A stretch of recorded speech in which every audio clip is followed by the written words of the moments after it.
जी, अस्सलाम वालेकुम वरहमतुल्लाह। आज का हमारा डिस्कशन होगा सुरबैक्स जी के हवाले से। इसके अंदर है क्या, उनके काम क्या है और कब इसका इस्तेमाल नहीं करना और क्या इसका कोई अल्टरनेटिव है, तो उसके हवाले से हमारा डिस्कशन होगा। तो सुरबैक्स जी बहुत सारे लोग जानते हैं कि भाई ये एक मल्टीविटामिन है, ठीक है। साथ में विटामिन के साथ एक मिनरल भी है लाइक जिंक, ओके। विटामिन कौन कौन से हैं इसमें? Vitamin B1, B2, B3, B5, B6, B9, B12, vitamin C और विटामिन ई और उसके साथ है जिंक। अभी इनके काम जानते हैं पहले, फिर उसके बाद हम आएंगे भाई किन लोगों ने इस्तेमाल नहीं करना। B1 जो है विटामिन, ये रिस्पॉन्सिबल है हमारे नर्वस सिस्टम के ग्रोथ के लिए, मतलब उसके फंक्शन को बरकरार करने के लिए, not for growth, for functions, कि हमारे नर्वस सिस्टम काम करे। तो मतलब ये कि हम जो खुराक खाएंगे B1 उससे एनर्जी लेगा, उसको प्रोवाइड करेगा नर्वस सिस्टम को, ताकि नर्वस सिस्टम काम कर सके सही से। जिन लोगों को हाथों में या पैरों में जो सुइयाँ की तरह छुपती हैं, जो फीलिंग्स होती हैं नमनेस, उनको ख़त्म करने के लिए B1 काम कर रहा होता है इसमें। और B2 हमारे पास क्या काम करता है? विटामिन जो B2 है ये स्किन के ख़ास तौर पर जो कट्स वगैरह होते हैं उनकी रिपेयरिंग के दौरान या उनके लिए इसका फंक्शनल रोल होता है। और इसी तरह से हमारे पास B3 भी स्किन के फंक्शंस को हेल्प आउट कर रहा होता है। साथ में नेल्स हो गए और समहाउ हेयर हो गए, तो इसमें इनका इम्पोर्टेंट रोल है। और B5 जो हमारे पास है ये मेटाबॉलिज्म का काम करता होता है।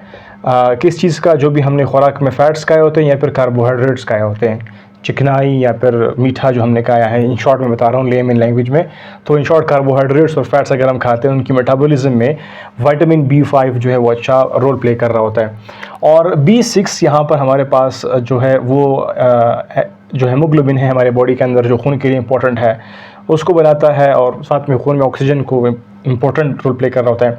मतलब बॉडी में ऑक्सीजन को कैरी करना होता है और खून को बनाना होता है, तो उनमें इम्पोर्टेंट रोल इसका है। और इस तरह से हमारे जो आसाब का निज़ाम है जो कनेक्टेड है एक दूसरे से, उसके लिए केमिकल बनाते हैं जिसको बोलते हैं न्यूरोट्रांसमीटर्स, वो B6 बनाते हैं। और B9 और B12 हम जानते हैं कि भाई ये बहुत इंपॉर्टेंट है फॉर ब्लड फॉर्मेशन, और उसके साथ साथ हमारे पास है न्यूक्लिक एसिड फॉर्मेशन, यानी कि हमारे DNA का ख्याल करता है और ब्लड बनाता है। ओवरऑल ब्लड के ऊपर जो है इसका इम्पोर्टेंट रोल है। विटामिन सी, विटामिन ई और जिंक, इनमें एक चीज़ जो कॉमन है वो है भाई ये हमारे पास इम्यूनिटी में बहुत इंपॉर्टेंट रोल प्ले करते हैं। हमारी क़ुव्वत मुदाफ़त बनाते हैं, उसको हेल्प आउट करते हैं। हमारे क़ुव्वत मुदाफ़त को हेल्प करते हैं कि वो भाई स्ट्रॉन्ग हो जाए। हमारी क़ुव्वत मुदाफ़त क्या होता है? बाहर से कोई जरासीम हमारे बॉडी के अंदर आ रहा हो उसके ख़िलाफ़ फ़ाइट करना, तो है हमारे इम्यून सिस्टम का काम। तो उस इम्यून सिस्टम को हेल्प करना, फ्यूल करना, उसको एनर्जी प्रोवाइड करना, vitamin C, vitamin E provide कर रहा होता है। और जिंक भी इसमें इंपॉर्टेंट रोल प्ले कर रहा होता है। और जिंक का साथ में इम्यूनिटी के साथ साथ क्या रोल है कि भाई जो भी वोंड की रिकवरी होती है, विटामिन सी का भी ये काम है कि भाई वोंड जो बना है ज़ख़म, उसकी रिकवरी में इन दोनों का इंपॉर्टेंट रोल है।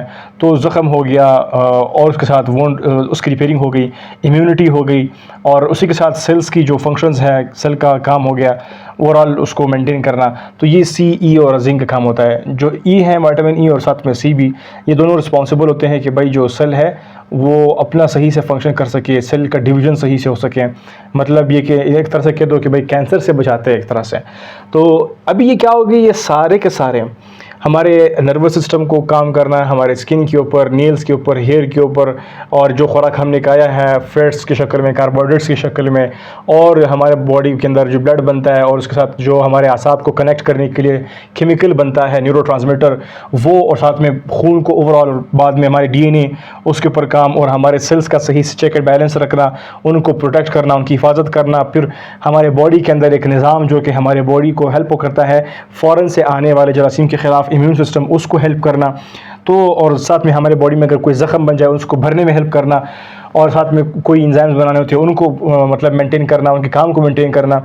तो ये सारे काम ये सारे मिल कर के करते हैं। और एक शॉर्टकट अगर मैं कहूँ कि भाई जो हमारे पास B कॉम्प्लेक्स होते हैं, इनको हम लोग एनर्जी रिलीजिंग भी बोलते हैं, एनर्जी रिलीजिंग विटामिन, यानी कि जो खुराक आपने खाया है उससे एनर्जी रिलीज़ करना, आपके बॉडी को प्रोवाइड करना। तो आपको ये एनर्जी भी देंगे। एनर्जी के साथ जो एनर्जी देंगे वो कहाँ कहाँ पर यूज़ होगा?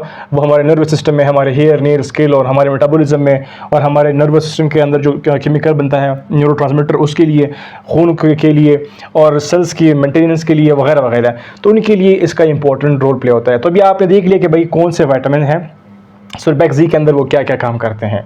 अभी हमारे पास पॉइंट पहुंचता है कि भाई किन लोगों ने इसको इस्तेमाल नहीं करना। भाई जो लोग किडनी के मरीज़ हैं उन्होंने अवॉइड करना है सुरबैक्स जी का इस्तेमाल, क्योंकि हमारे पास जो विटामिन बी है या फिर सी है वो उनका जो फिल्ट्रेशन है वो किडनी से होता है, मतलब किडनी से पास होता है। इनको वाटर सॉल्युबल विटामिन कहते हैं। अभी जिनको विटामिन के हवाले से मज़ीद जानना है वो हमारे जो विटामिन के ऊपर स्पेसिफिक लेक्चर है वो उसको देख सकते हैं। इसमें हमने एक्सप्लेन किया है कि विटामिन 2 किस्म के होते हैं, वाटर सॉल्युबल और फैट सॉल्युबल। जो वाटर सॉल्युबल है वो कौन से वाला है, फैट सॉल्युबल कौन से वाले, क्या काम करते हैं। तो इन शॉर्ट बताने का ये है कि भाई वो किडनी में अभी जो अगर प्रॉब्लम हो तो आपने इन सुरबैक्स जी को नहीं लेना। अगर लीवर का आपको प्रॉब्लम हो तो भाई नहीं लेना है। अगर आपको किसी भी विटामिन से एलर्जी है भाई तब भी आपने नहीं लेना होता। और अगर आप प्रेग्नेंट है तो आपने, प्रेग्नेंट फीमेल है तो आपने नहीं लेना होता। तो आपने फिर क्या करना होता है, इसको कंसल्ट करना होता है अपने हेल्थ केयर प्रोवाइडर से। अगर आपके पास डिफिशिएंसीज है वो आपको सजेस्ट कर सकता है, तो फिर आप विद प्रॉपर कंसल्टेशंस आप यूज़ कर सकते हैं। वैसे भी ये एक मल्टी विटामिन है, ये एक ट्रीटमेंट के लिए नहीं होता। सिंपल आपके बॉडी के अंदर कोई कमी होती है, बेशी होती है, उसको मेंटेन करने के लिए हम लोग विटामिन का इस्तेमाल कर रहे होते हैं, विटामिन एंड मिनरल्स का। अभी बात ये होती है कि भाई ये तो हम खरीदते होते हैं, ठीक है, सुरबैक्स जी खरीद लिया, अभी एक ब्रांड हो गया। मैंने सिर्फ आपको समझाने की बात की भाई सुरबैक्स जी के ब्रांड में ये बता, कोई भी ब्रांड हो जो भी हो तो ये बनाते हैं, ये विटामिन हम इस्तेमाल कर सकते हैं अपने हेल्थ केयर प्रोवाइडर से मशवरा करके कि भाई मेरे लिए मुफीद है क्या नहीं है। वो आपको बताएगा कि भाई आपकी किडनी कैसी है, आपका लीवर कैसा है, एलर्जी है नहीं है, फिर आपने इस्तेमाल करना होता है। वेल अगर हम बात करें कि भाई कोई अल्टरनेटिव हमारे पास है इसका, जी बिल्कुल, हमारा खुराक ही हमारे लिए काफ़ी होता है। लेकिन हम क्या करते हैं, बस रश करते हैं टुवर्ड्स द मेडिसिन। ठीक है, टैबलेट के फॉर्म में, बाकी डोजेज फॉर्म में अगर आपके पास अवेलेबल है विटामिन इस तरह के तो आप उसको ले सकते हैं। लेकिन अगर आपका खुराक सही है, उसमें मिल्क है, उसमें एग है, उसमें मीट है, उसमें लेंटिल्स है, तो आप में तकरीबन अगर आप एक प्रोपोर्शन, सही प्रोपोर्शन ले रहे होते हैं, सही पोर्शन ले रहे होते हैं, तो आप उस खुराक से भी ये सारी चीज़ें ले लेते हैं, तो आपको जो ज़रूरत है वो नीड पूरा हो जाता है। ठीक है, तो इन शॉर्ट हमारे पास अल्टरनेटिव क्या है, खुराक को सही बनाना। फिर हम इस तरफ अगर न भी आ जाए तो हम इंशाल्लाह will remain healthy and will remain healthy in short. Okay, so ये थोड़ा सा डिस्कशन था रिगार्डिंग कि भाई सुरबैक्स जी के अंदर क्या है, उनके काम क्या है और किसने इस्तेमाल नहीं करना, और अल्टरनेटिव हमारे पास और क्या है, सिंपल नेचुरल फूड है।